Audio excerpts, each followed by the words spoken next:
প্রিয় শিক্ষার্থীরা, কেমন আছো তোমরা? জাতীয় বিশ্ববিদ্যালয়ের অনলাইন ক্লাসে তোমাদের স্বাগত জানাচ্ছি। আজকে যে বিষয়ের উপরে তোমাদের আমি আলোচনায় আসব তা হচ্ছে তাপ তাপগতিবিদ্যা ও বিকিরণ কোর্সের আহ, তাপগতিবিদ্যার তৃতীয় সূত্র। আমরা ইতিপূর্বে তাপগতিবিদ্যার প্রথম সূত্র এবং দ্বিতীয় সূত্রের আহ, বিষয়াবলী আমরা জেনেছি। আজকে আমার নবম লেকচারে তোমাদের তৃতীয় সূত্র সম্পর্কে আলোচনায় আসবো।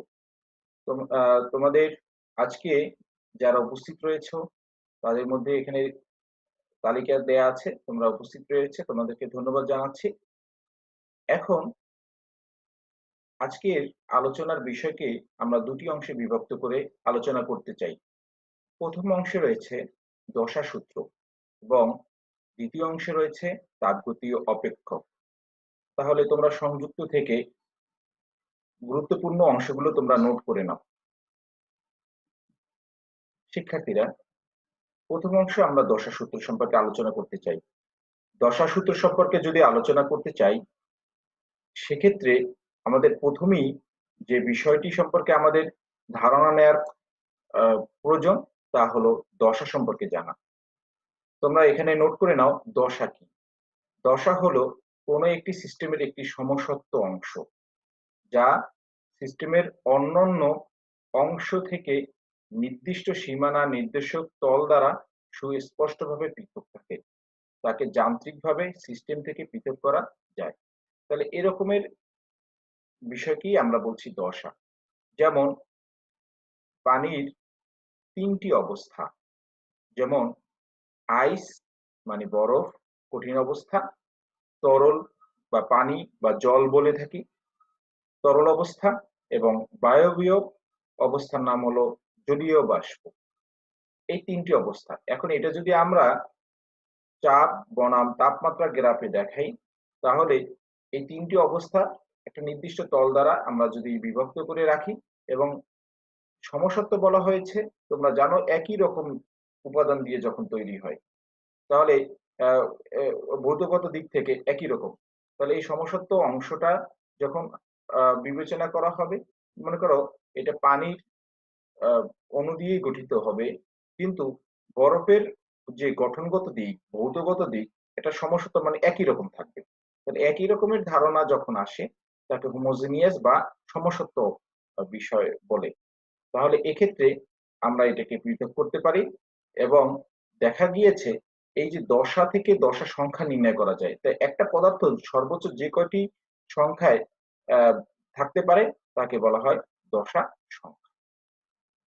তাহলে দশার যে কয়টি সংখ্যা তা কি হলো দশা সংখ্যা। তাহলে পরীক্ষায় যদি আসে দশা কি, তাহলে লিখতে পারো সহজে বোঝার জন্য যে একটি পদার্থের সমসত্ব অংশ নির্দিষ্ট তল দ্বারা সীমাবদ্ধ থাকবে এবং অন্য অন্য ভৌতগত অংশ থেকে পৃথক থাকবে, এরকমের অংশগুলোকে বলা হয় দশা এবং দশার সংখ্যাগত মানকে বলা হয় দশা সংখ্যা। শিক্ষার্থীরা, এবার আসো আমাদের দশা সূত্রের আরেকটি প্রয়োজনীয় অংশ, উপাদান। উপাদানের ইংরেজি হলো কম্পোনেন্ট। কম্পোনেন্ট কাকে বলে এটা তোমরা এভাবে নোট লিখতে পারো, সিস্টেমের প্রতিটি দশার সংযুক্তিতে ন্যূনতম উপাদান সংখ্যা, সর্বনিম্ন যে কটি উপাদান থাকতে পারে তাকে বলা হয় দশা সংখ্যা। যেমন বরফ, জল বা পানি ও জলীয় বাষ্প। এইগুলো তোমরা যখন এই উপাদান কি দিয়ে গঠিত তোমরা জানো, তাহলে এই উপাদানের যে সাংখ্যিক মান তাকে বলা হবে উপাদান বা উপাদান সংখ্যা। এবার আসো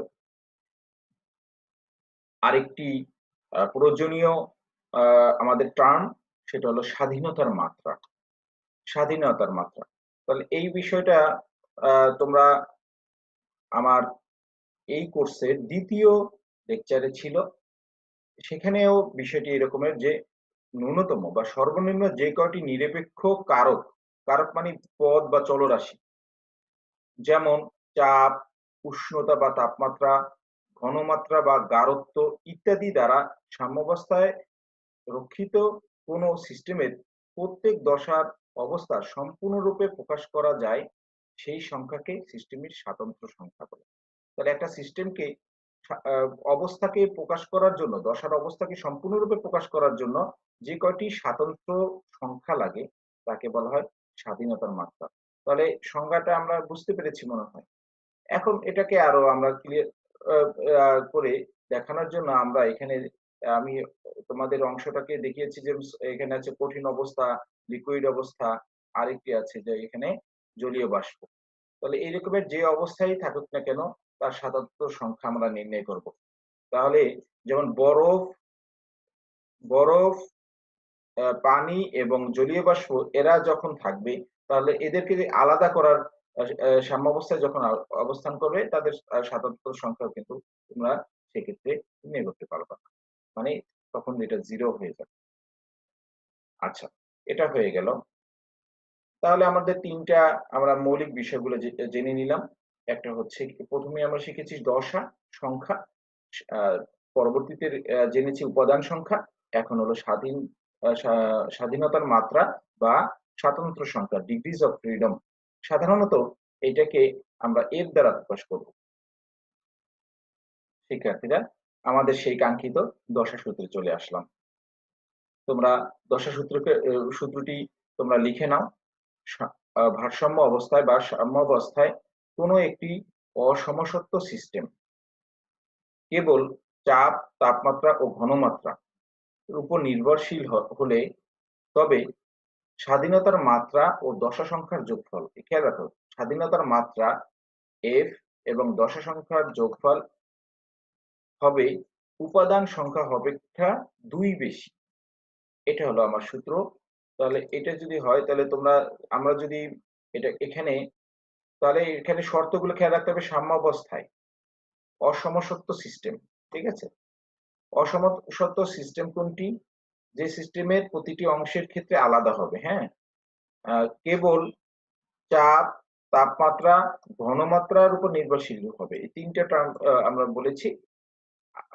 এই ৩ টের উপরে নির্ভরশীল হয়। তাহলে আমরা বলতে পারি স্বাধীনতার মাত্রা দশা সংখ্যার যোগফল হবে উপাদান সংখ্যা থেকে ২ বেশি। এটা থেকে আমরা একটা বিষয় বের করতে পারি। তোমরা এখানে এইটা থেকে দেখো এই সমীকরণ। তাহলে F ইকুয়াল টু আমরা লিখতে পারি C প্লাস 2 মাইনাস P। এটা দিয়ে আমরা সহজেই স্বাধীনতার মাত্রা বা স্বাতন্ত্র্য সংখ্যা বের করতে পারি। তাহলে এটা আমাদের হয়ে গেল। এখানে আমাদের একটি চাপ বনাম তাপমাত্রার গ্রাফ দেখানো আছে, তোমরা দেখতে পাচ্ছ।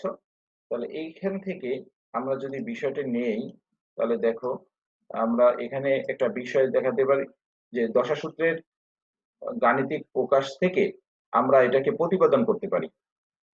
তোমরা এখানে লক্ষ্য করো, ধরা যাক একটি অসমসত্ব সিস্টেমের সাম্যাবস্থার উপাদান সংখ্যা হলো সি এবং দশা সংখ্যা হলো পি, ঠিক আছে?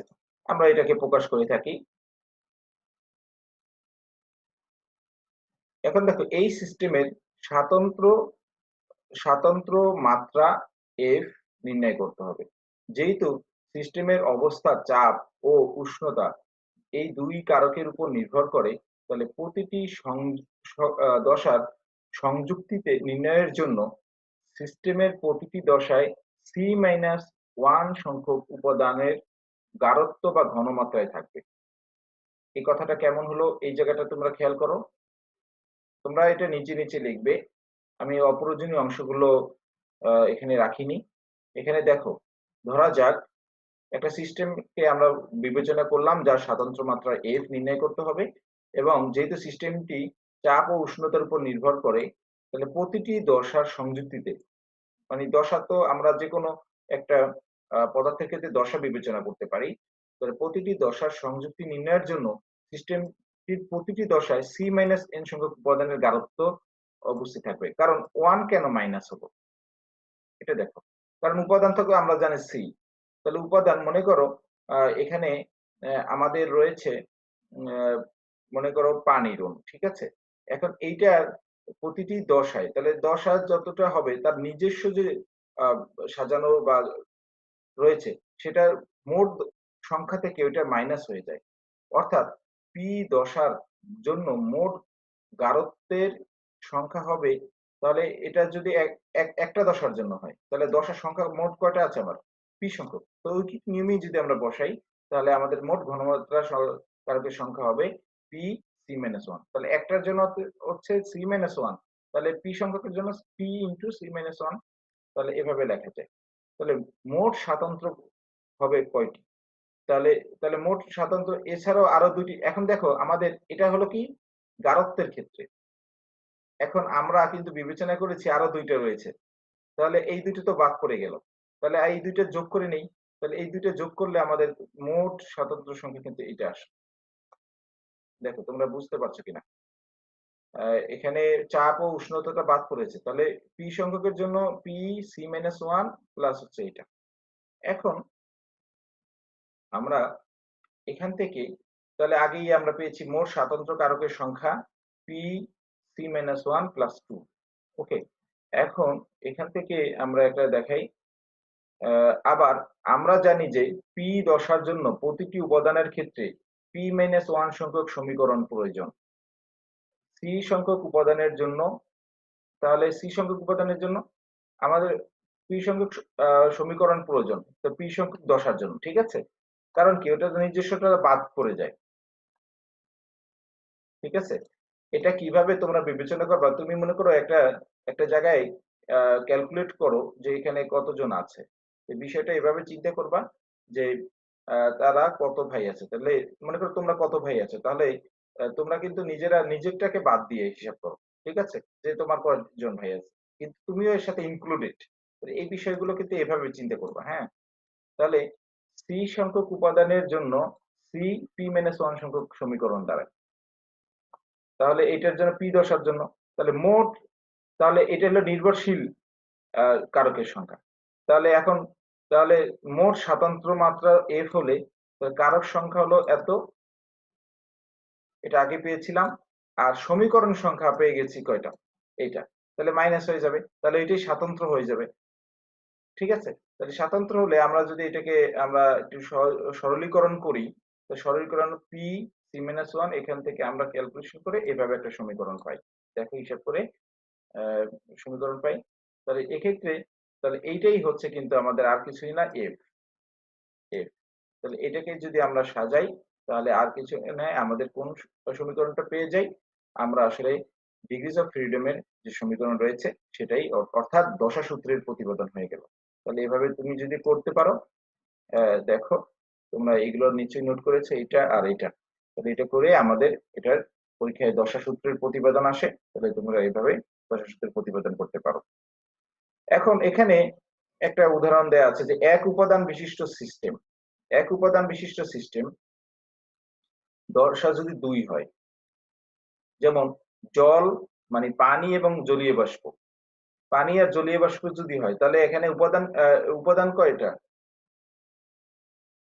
পানি আর জলীয় বাষ্প উপাদান কয়টা? তোমরা একজনে বলতে পারো এই হিসেবে উপাদান কয়টা? একটা, বলাই আছে এক উপাদান বিশিষ্ট।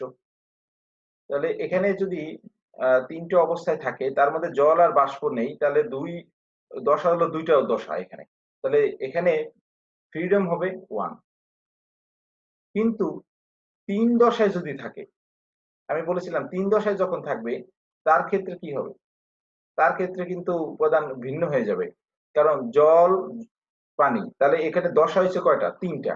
তাই দশা তিনটে হলে সেক্ষেত্রে হবে জিরো, ঠিক আছে? কারণ এখানে সূত্রে বসিয়ে দিয়েছি, আমরা সূত্রের প্রয়োগটা দেখলাম, তোমরা নিশ্চয়ই নোট করেছো। তাহলে আমাদের উপাদানের সংখ্যা সি আর দশা সংখ্যা থ্রি, এটা পরিমাণ, আর এখানে সি এর মান ওয়ান, এখানে পি এর মান থ্রি বসালে এফ এর মান পাওয়া যাবে জিরো। এটা হলো তিন দশায় যখন পানি থাকে, আর দুই দশায় যখন থাকবে তখন হবে ওয়ান স্বাতন্ত্র মাত্রা, ঠিক আছে? তাহলে এভাবে তোমরা ছোট কুইজ প্রশ্ন আসলে উত্তর করতে পারবে। এবার আমরা দশা চিত্রের বিষয়ে আসব। দশা চিত্র, শিক্ষার্থীরা তোমরা দশা চিত্রের নোটটা নাও। দশাচিত্র কাকে বলে? কোন একটি পদার্থের দশা সম্পূর্ণরূপে প্রকাশ করার জন্য যে চাপ বনাম তাপমাত্রা বিষয়ক যে চিত্রের অঙ্কন করা যায় তাকে দশাচিত্র বলে।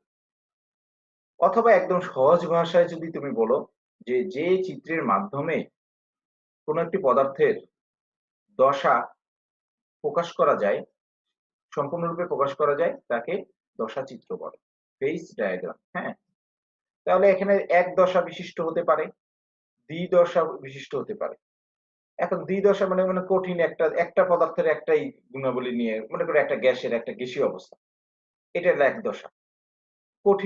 কঠিন পদার্থের অবস্থা নিয়ে বা তরল অবস্থা নিয়ে যখন বর্ণনা করবে তখন এটা হলো তরল অবস্থা নিয়ে। অথবা ২ টা করে নিয়ে। একটা চিত্রের মাধ্যমে ২ টা দেখানো হইছে যে এক পাশে হলো তরল আরেক পাশে হলো। আবার ত্রিদশাও হতে পারে। ঠিক আছে? ৩ টা দশা হচ্ছে। যেমন পানির দশাচিত্র তোমরা দেখতে পারো। তাহলে এক্ষেত্রে তোমরা আ কঠিন তরল, কঠিন বায়বীয়, তাহলে এভাবে কঠিন বাষ্প এভাবে পাওয়া যায়। তাহলে এভাবে দশাচিত্রটা তোমরা দেখো। তাহলে এখানে দেখতে পাচ্ছ এখানে সংকট চাপের বিষয়টা আছে। তোমরা এগুলো আগেও আমরা আলোচনা করেছি। আর সংকট তাপমাত্রা সেটা দেখছো। তাহলে এখানে এই বিষয়টার ব্যাখ্যা এখানে আছে। তাহলে আমরা দেখি এখানে পানির এই যে এও রেখা, ওবি রেখা, ওসি রেখা। এখানে এখানে কঠিন অবস্থা। যখন চাপ আ এখানে থাকে তাপমাত্রা কম থাকে। ঠিক আছে? আবার এখানে তরল অবস্থা এটা হলো পানির তরিধি বিন্দুর অবস্থা যেখানে ৩ টা অবস্থা সাম্যাবস্থায় আছে। ঠিক আছে? তাহলে এই চিত্রগুলোর এই অংশগুলো আমরা বর্ণনায় আসবো। তোমরা এখানে এই চিত্রটা এঁকেছো নিশ্চয়ই খাতায়। এখানে দেখো চাপ বনাম তাপমাত্রা। এখন এখান থেকে আমরা এই ব্যাখ্যায় আসি।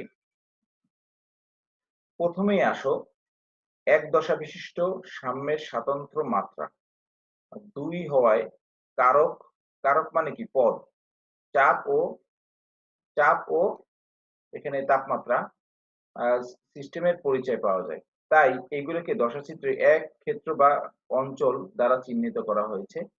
দশাচিত্রে এ ও বি, বি ও সি এবং সি ও এ ক্ষেত্রগুলোকে যথাক্রমে কঠিন, তরল, বায়বীয় অবস্থা নির্দেশ করে। এখানে তোমরা দেখতে পাচ্ছ যে চিত্রটার বর্ণনা এখানে বলা আছে। এখানে স্বাতন্ত্র্য মাত্রা ২ হয়। এখানে স্বাতন্ত্র্য মাত্রা ২ কেন?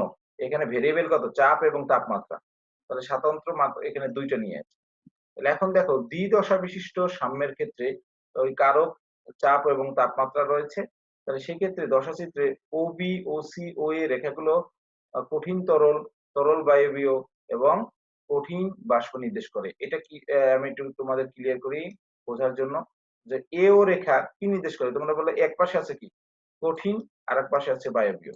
আচ্ছা, ওবি রেখার এক পাশে কি? বরফ মানে কঠিন অবস্থা, আরেকটা পাশে তরল অবস্থা।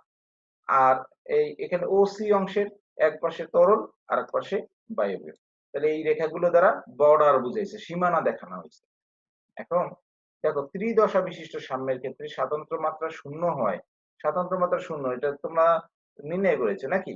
আচ্ছা। তাহলে এখানে তাহলে পি আর টি এর মান নির্দিষ্ট হবে। এই সিস্টেমটি একটি বিন্দু ও, এই যে ত্রয়িত বিন্দু ও চিহ্নিত করা আছে যেখানে দশাগুলো সহাবস্থান করে। ঠিক আছে? আ এখানে এই অবস্থা এই বিন্দুটি আমরা যেহেতু ৩ টি অবস্থায় থাকতেছে এখানে এইজন্য আমরা ট্রিপল পয়েন্ট বা ত্রয়িত বিন্দু বলি। ত্রয়িত বিন্দুর উষ্ণতা এখানে দেয়া আছে আ এবং চাপের মানটাও তোমরা দেখতে পাচ্ছ। শিক্ষার্থীরা তাহলে আমরা এই দশাচিত্রের বিষয়টা দে আ দেখ দেখলাম। একটা দশাচিত্রের পরীক্ষায় আসতে পারে যে পানির ক্ষেত্রে একটি দশাচিত্র বর্ণনা করো। আর ক্যালসিয়াম কার্বনেটের ক্ষেত্রে একটি দশাচিত্র বর্ণনা করো। এই চিত্র অবশ্যই দিতে হবে এবং চিত্র দিয়ে চিত্রের যে মূল বিষয়গুলো ফোকাস গুলো এই যে রেখাগুলো দিয়ে কি নির্দেশ করছে, এখানে ভেরিয়েশন গুলো কি, এই দিকগুলো তোমরা বিষয়গুলো নিয়ে আসতে পারো। তাহলেই তোমরা পরীক্ষায় আ পূর্ণাঙ্গভাবে তুমি আ এখানে নম্বর পেতে পারো। তাহলে আমাদের এরই সাথে আমাদের আজকের আলোচনার ১ম অংশ শেষ হলো। এবার আরেকটি গুরুত্বপূর্ণ অংশে আমরা চলে আসছি। সেটা হলো তাপগতীয় অপেক্ষক। এখন তাপগতীয় অপেক্ষক কি? এইটা আমাদের প্রয়োজন। তোমরা এটা এটা গুরুত্বপূর্ণ বিষয়, কারণ এখন আমাদের পরবর্তী যে অংশের আলোচনা তা তাপগতীয় অপেক্ষকের ভিত্তিতে হবে। আচ্ছা, তাপগতীয় অপেক্ষক বা থার্মোডাইনামিক ফাংশন কি? এটা কাকে বলে? তাহলে এটা তোমরা নোট করতে পারো যে ফাংশন গুলোর সাহায্যে বা যে ফাংশনের সাহায্যে তাপগতীয় সিস্টেমকে ব্যাখ্যা করা যায়। এখন এই ফাংশন কি? তোমরা তাপগতীয় চলক এটা সম্পর্কে জানো, তাপগতীয় স্থানাঙ্ক এটাও জানো, বিষয়গুলো পরিপূরক, ঠিক আছে? তো কিরকম? তোমরা চলক জেনেছো, চাপ, তাপমাত্রা, আয়তন, অভ্যন্তরীণ শক্তি, ঠিক আছে? তারপর এনট্রপি, এগুলো কিন্তু সবই একটা থার্মোডাইনামিক সিস্টেমকে ব্যাখ্যা করা যায়। এখন এই কিছু ফাংশন আছে। যেমন ফাংশন কাকে বলে? তোমরা জানো অপেক্ষক। তাহলে একটার সাথে একটা রিলেটেড। কোনো এর সাথে ২ একটা চলকের সাথে একটার ভেরিয়েশন হলে আর অন্যগুলোরও ভেরি করবে। তাহলে এই রকমের বিষয়গুলো কিন্তু আমরা ফাংশন বলে থাকি। তার মানে বিষয়গুলো ওখানেও একটা চলকও বলতে পারি, কারণ একটা চেঞ্জ হচ্ছে। চলমান রাশি, একটা সিস্টেমের আ আ বিভিন্ন রাশিগুলো পরিবর্তন হচ্ছে। সাথে, সাথে একটি পরিবর্তনের সাথে আরেকটা নির্ভরশীলতা হয়ে যায়। একটার উপরে একটা অপেক্ষক ডিপেন্ড করে, নির্ভরশীলতা হয়। তাহলে এরকম এই বিষয়গুলোকে আমরা ফাংশন বলে থাকি। তাহলে এখন এই থার্মোডায়নামিক আ যদি আমরা সিস্টেমকে ব্যাখ্যা করতে পারি, এদের প্রধানত আমরা ৪ টি আ আমরা অপেক্ষক দেখতে পাই। একটি হচ্ছে অভ্যন্তরীণ শক্তি, ইউ দ্বারা প্রকাশ করা হয়। তারপরে হেলমহোল্টজ মুক্ত শক্তি। হেলমহোল্টজ হেলমহোল্টজ মুক্ত শক্তি, ফ্রি এনার্জি, এর দ্বারা প্রকাশ করা হয়।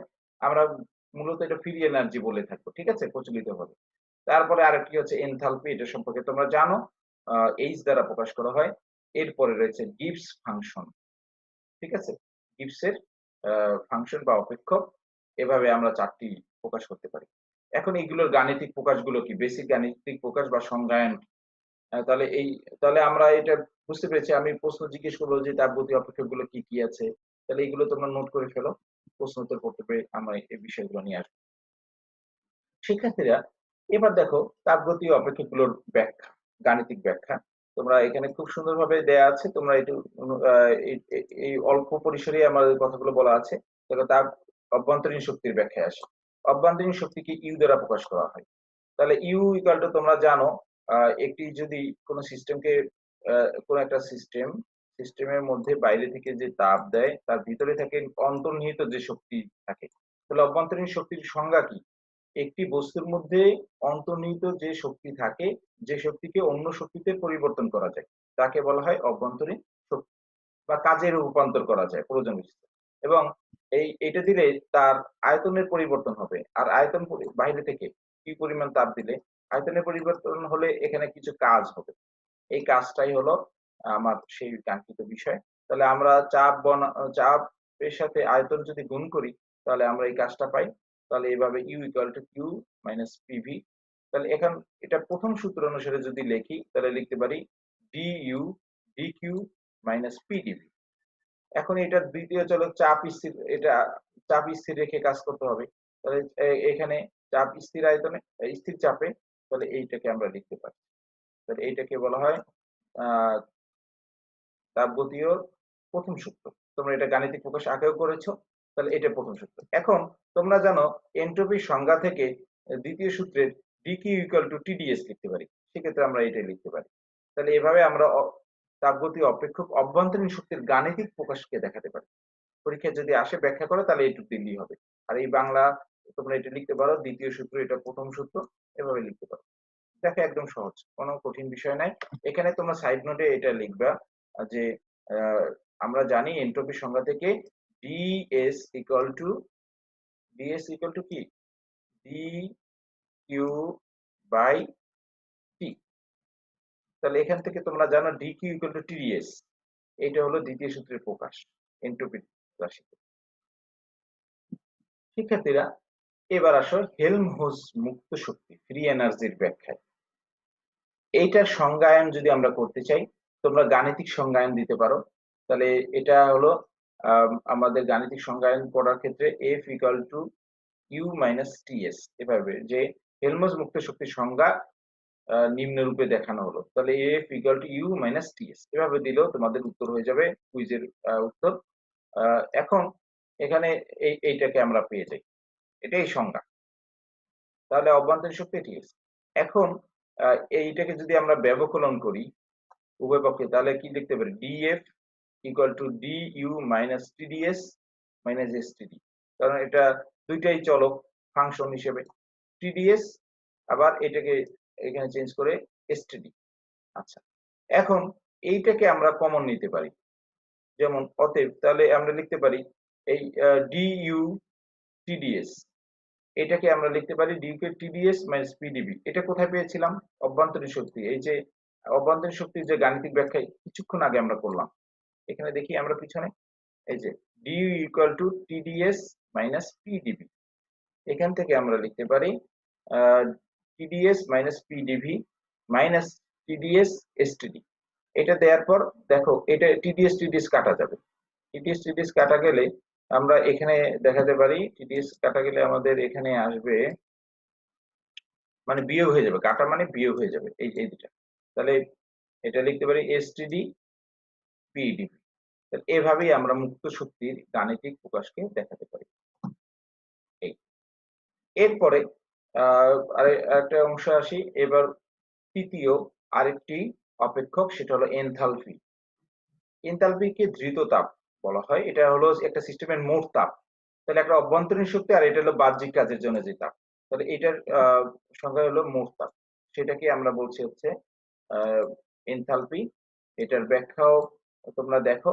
তাহলে আমরা এনথালপিকে গাণিতিক ভাবে এভাবে দেখাতে পারি, তাহলে অভ্যন্তরীণ শক্তি এবং এর চাপ এবং আয়তনের গুণফলের যোগফল, এটাই হলো গাণিতিক সংজ্ঞায়ন করলে এভাবে বলা যায়। তাহলে এখন ইউ কে যদি আমরা ভাঙি, তাহলে আমরা লিখতে পারি DU plus PDB plus VDP. এই মান যদি বসিয়ে দিই তাহলে ডিকিউ প্লাস ভিডিপি, তাহলে ডিকিউ ইকুয়াল টু লিখে যায় টিডিএস ভিডিপি। ঠিক আছে, তাহলে এভাবে আমরা গাণিতিক ভাবে দেখাতে পারি। ওকে, এই মানটা যদি বসাই অথবা এভাবেও রাখতে পারি। এখন পরবর্তী আছে গিবস ফাংশন বা জি। গিবস ফাংশনকে গাণিতিক ভাবে এভাবে দেখানো যায়, এই এটাও কিন্তু এনথালপি এইচ মাইনাস টিএস। তাহলে এটাকে যদি আমরা ব্যবকলন করি আগের নিয়ম অনুসারেই, আমরা ব্যবকলন করলে কি পাবো দেখো শিক্ষার্থীরা, এখানে এটা ব্যবকলন করলাম, তাহলে এইটাকে ব্যবকলন ডিএস আর এখানে এইটা পাওয়া যায়, এই দুইটা এখান থেকে আমরা করলাম। তো করার পর ডিজি ইকুয়াল টু লেখা যায় এই এইচ কে ভাঙলাম, এইচটাকে কিভাবে ভাঙলাম? আগে এইচ এর এই যে আমরা ব্যাখ্যা দিয়েছিলাম এই কিছু আগের স্লাইডে, তখন এটা লেখা টিডিএস মাইনাস ভিডিপি আর এটা টিডিএস এসটিডি। এখন এইটা টিডিএস টিডিএস বিয়োগ হয়ে যাবে, এটার সাথে এটা বিয়োগ হয়ে যাবে, তাহলে থাকলো কি এই দুইটা, তাহলে এটার বদলে আমরা এটা লিখতে পারি। এটাই হলো আমাদের। তাহলে শিক্ষার্থীরা আমরা কিন্তু সেই বিষয়গুলো পেলাম। তোমরা এটা পাশাপাশি রেখে একটা জায়গায় একটা কলাম করে তোমরা এটা বাসায় প্র্যাকটিস করবা, তাহলে কারণ এইগুলো প্র্যাকটিসের বিষয়, তোমরা প্র্যাকটিস না করলে এলোমেলো হয়ে যাবে, একটা জায়গায় প্লাস এর জায়গায় মাইনাস হবে, বা একটা রাশির সাথে আরেকটা রাশি চলে আসবে, না বুঝে পড়লেই কিন্তু সমস্যা হয়ে যাবে। তোমরা নোট করে ফেলবা এবং বারবার না দেখে নিজেকে যাচাই করে নিবে। শিক্ষার্থীরা তাহলে আমরা এই বিষয়গুলো দেখলাম আজকের যে বিষয়ে, তাহলে আমরা কি কি আলোচনা করলাম সেই আলোচনার প্রেক্ষিতে আমরা কি কি উত্তর পেতে পারি সেইগুলো তোমরা প্রশ্নগুলো করবে। তার আগে আমি একটু কথাটা বলি, আজকের যে সারাংশগুলো একটু আমি আলোচনা করি। যে আজকের প্রথমে দশা সূত্রের কথা বললাম, সেখানে দশা সূত্র আমরা প্রমাণ করতে গিয়ে কয়েকটি রাশি সম্পর্কে জানলাম, সাথে দশা চিত্রের প্রয়োজন হয়েছিল, সেই সেই বিষয়গুলো দেখলাম এবং একটা উদাহরণ দিয়েছি যে ডি ফেজ মানে কি দশা যদি হয় এবং এক উপাদান হয়, সেই ক্ষেত্রে আমরা দেখলাম যে স্বাতন্ত্র মাত্রা এক পাওয়া গেল, এবং এইটা কিভাবে আমরা বুঝতে পারি ভৌতগতভাবে, কিন্তু গাণিতিক ভাবেও আমরা দেখাতে সক্ষম হই দশা সূত্রের সাহায্যে। এখন এই যে আমরা বের করলাম দুইটা বিষয়, এখন আমাদের একটি শিক্ষণীয় বিষয় জানা প্রয়োজন, যে আমরা এখান থেকে কোনো যদি আমাদের প্রবলেম আসে সেগুলো সেই সংক্রান্ত তোমরা প্রশ্ন করতে পারো, এবং পরবর্তী অংশে আমরা তাপগতীয় অপেক্ষক সম্পর্কে জেনেছি, সেখানে 4টি টার্মের গাণিতিক ব্যাখ্যাও আমরা জানলাম। তাহলে শিক্ষার্থীরা এই যে দুই আলোচনার মধ্যে থেকে তোমাদের কাছে যেটা বুঝতে একটু অসুবিধা হয়েছে, তোমরা এখানে প্রশ্ন করতে পারো মুক্তভাবে। স্যার, হেলমহোল্টজ বা মুক্ত শক্তির সংজ্ঞাটা কিভাবে দেওয়া যেতে পারে? হেলমহোল্টজ বা মুক্ত শক্তি, নাইম গুড। তুমি আমাদের আজকের আলোচনা থেকেই একটি প্রশ্ন করেছে যে হেলমহোল্টজ মুক্ত শক্তির সংজ্ঞা কিভাবে দেওয়া যায়। তোমরা আজকে একটু আমরা স্লাইডে আসি। মুক্ত শক্তি, এই যে হেলমহোল্টজ ফ্রি এনার্জি, তাহলে এই ফ্রি এনার্জির সংজ্ঞা তোমরা গাণিতিক ভাবেই দেখাতে পারো। তাহলে এটাকে বলবা যে হেলমহোল্টজ মুক্ত শক্তির সংজ্ঞায়ন নিম্নে, সংজ্ঞায়ন এবং এর প্রতীক নিম্নে দেয়া হলো, দিয়ে এই F equal to U minus TS এভাবে বলা যায়। অথবা অভ্যন্তরীণ শক্তি এবং তাপমাত্রা, পরম তাপমাত্রা এবং এন্ট্রপির গুণফলের বিয়োগফলের সমান। এটা একটু জটিল হয়, তুমি গাণিতিক ভাবে দেখানোই ভালো। আমরা ফিজিক্সে বা ম্যাথমেটিক্সে তোমরা গাণিতিক সংজ্ঞাগুলো খুব অ্যাপ্রোপ্রিয়েট মনে হয় করা যায়, কারণ এখান থেকে আমরা যে মানটি বের করা দরকার সেটা আমরা বের করতে পারি খুব সহজে। শিক্ষার্থীরা তাহলে কি বুঝতে পেরেছো নাইম?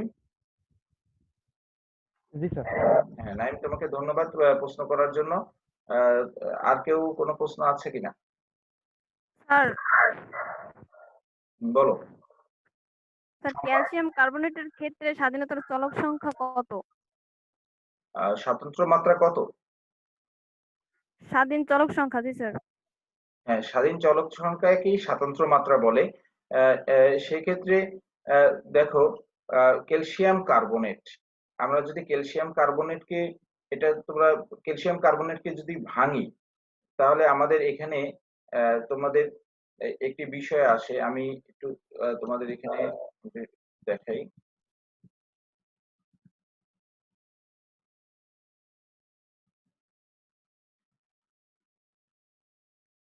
আমরা বোর্ডেও দিতে পারি।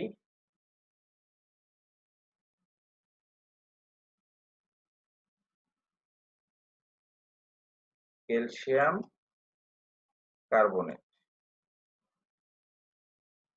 ঠিক আছে। এখন এটাকে আমরা দুইটা পাই, calcium oxide plus carbon die oxide, ঠিক আছে।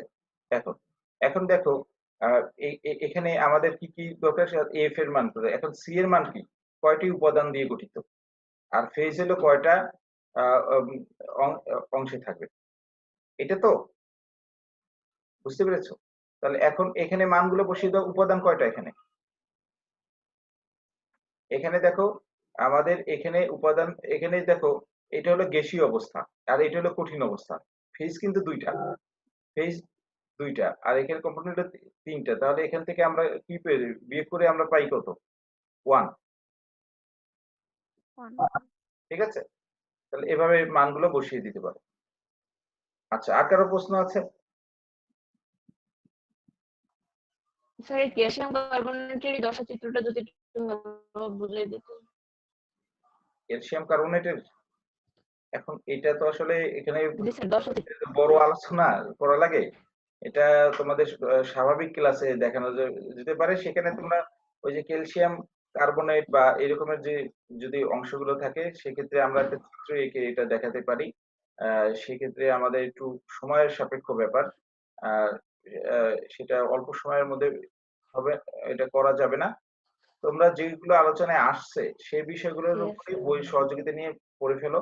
তোমাদের বিস্তারিত প্রশ্ন এর বাইরে যদি থাকে, সেটা স্বাভাবিক পরিস্থিতির ক্লাসে তোমরা জানতে পারবে। ঠিক আছে, তোমরা আছো সংযুক্ত, তোমাদের এর মধ্যে থেকে প্রশ্ন করেছো, তোমাদেরকে ধন্যবাদ। তোমরা সংযুক্ত আছো, তোমরা দূরত্ব থেকে শিক্ষা নিচ্ছ, এটাও তোমাদের একটা আগ্রহ আছে বলি, এই জন্য তোমাদের প্রতি আমার কৃতজ্ঞতা থাকলো। এখন শিক্ষার্থীরা, তোমাদের আমি কিছু প্রশ্ন করতে চাই আজকের আলোচনা থেকে। তোমরা একটি পদার্থের ক্ষেত্রে দশা দশা কিভাবে বের করা যায়, দশা সংখ্যা কিভাবে বের করা যায়, যে কোনো একটা উপায়। দশা কাকে বলে আসে? তোমাদের মধ্যে থেকে একজন উত্তর দাও। সম্পদ দিতে যাচ্ছে, স্যার হ্যাঁ। কোনো সিস্টেমের সমসত্ব অংশ এবং এর সুনির্দিষ্ট তল দ্বারা সীমাবদ্ধ এবং ভৌত হিসেবে বিভিন্ন ভৌত পদার্থ থেকে ভিন্ন থাকে। আর যা যান্ত্রিকভাবে এটাকে পৃথক করা যায় সেটা হচ্ছে দশা। আর এই দশাকে যে বিভিন্ন এই দশাটাকে যখন আমরা উপাদান হিসেবে নির্ণয় করি তখন এটাকে দশার সংখ্যা বলা হয়। এটা সম্পদ ঠিক আছে, তোমার অনেকটাই হয়ে মানে আসছে, কিন্তু পরের অংশটা হলো এটা বিভিন্ন উপাদানেই করি সেটা না। আহ, দশা দশা একটা পদার্থের যে দশা যে কটা দশায় থাকবে তার সংখ্যাগত মান, যেমন পানির কয়টা অবস্থায় থাকে? দুইটা। সংখ্যাগত মানকে দশ সংখ্যা বলে। তিনটে দুইটা অবস্থায়। দুইটা হ্যাঁ, অবস্থায় এখন এই যে হ্যাঁ, পানি মনে তিনটে। করো কঠিন, পানির বরফ, 3টে অবস্থা থেকে। হ্যাঁ কঠিন, পানি তিনটে অবস্থা। হ্যাঁ তিনটি আর অবস্থা, বায়বীয়, বাষ্প। হ্যাঁ বাষ্প, এই তিনটে না, এই তিনটে অবস্থাকে হ্যাঁ স্যার। তখন বলা যাবে দশা। জি, স্যার। দশা সংখ্যা ৩, মানে যে কটা দশায় থাকতে পারে সর্বোচ্চ তিন, সেই হ্যাঁ। দশার সংখ্যা কত, মানের ৩। এখন সেই পানির যদি দুইটা থাকে, সেইগুলোটাই হবে তার দশ সংখ্যা। হ্যাঁ রাইট রাইট, ঠিক আছে, বুঝতে পারছো? তাহলে এভাবে হ্যাঁ স্যার। উপাদানের কথা বললে তো পানিতে একটাই উপাদান দিয়ে গঠিত। তুমি বরফের মধ্যে পানি ছাড়া কিছু পাবা? H2O ছাড়া তো কিছু পাবা না। হুম। না। ঠিক আছে, বুঝছো পার্থক্যটা? হ্যাঁ একটু স্যার বুঝছি। এই কাছাকাছি শব্দ তো এগুলো, দশা সংখ্যা, উপাদান সংখ্যা। জি জি, স্যার, স্যার। সে এই মূলত যে জন্য কটা উল্টাই অবস্থায় গেছি থাকতে স্যার। পারবে সেটাই তো দশ সংখ্যা হবে। হ্যাঁ হ্যাঁ, এই জন্য এই যে প্র্যাকটিসের বিষয় একটু বোঝারও বুঝতে হবে আর কি, তোমরা একটু খেয়াল করবা। ওই যে ক্যালসিয়াম কার্বনেটের ক্ষেত্রে যেমন চুনা পাথর, চুনা পাথর থেকে চুন পাওয়া যায়, আর কার্বন ডাই অক্সাইড। হ্যাঁ, ঠিক আছে, কার্বন। হ্যাঁ এটা তো উভমুখী বিক্রিয়ায় রূপান্তর করা যায়, দুইটাকে যোগ করলে ক্যালসিয়াম কার্বনেট পাবা, আবার ক্যালসিয়াম কার্বনেটকে ভাঙলে তাপ আবার দিলে ভাঙলে আবার হ্যাঁ, তাই আবার সেই, ভাঙলে ক্যালসিয়াম অক্সাইড আর কার্বন ডাই অক্সাইড। হ্যাঁ তাহলে কার্বন এটা ডাই অক্সাইড পাওয়া যায়। Calcium oxide, carbon die oxide এবং